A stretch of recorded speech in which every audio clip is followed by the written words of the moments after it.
ونريد أن نمن على الذين استضعفوا في الأرض ونجعلهم أئمة ونجعلهم الوارثين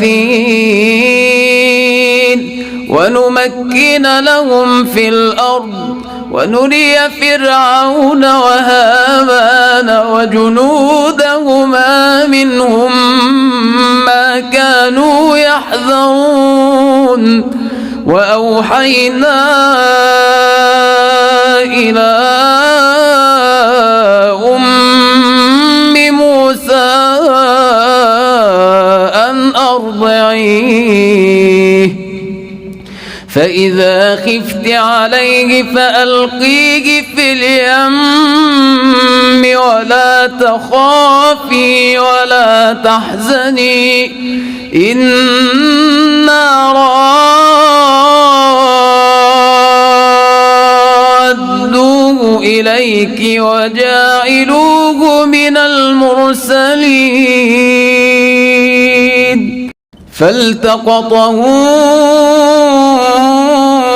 آل فرعون ليكون لهم عدوا وحزنا إن فرعون وهامان وجنودهما كانوا خاطئين وقالت امرأة فرعون قرة عين لي ولك لا تقتلوه عسى أن ينفعنا أو نتخذه ولدا وهم لا يشعرون وأصبح فؤاد أم موسى فارغا إن كادت لتبدي به لولا أن ربطنا على قلبها لتكون من المؤمنين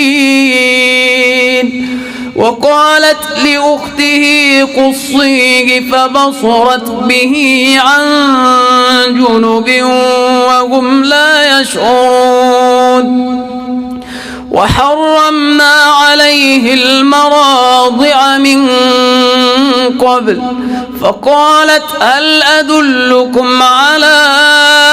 أهل بيت يكفلونه لكم وهم له ناصحون فرددناه إلى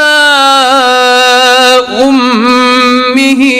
كي تقر عينها ولا تحزن ولتعلم أن وعد الله حق ولكن أكثرهم لا يعلمون ولما بلغ أشده واستوى آتيناه حكما وعلما وكذلك نجزي المحسنين.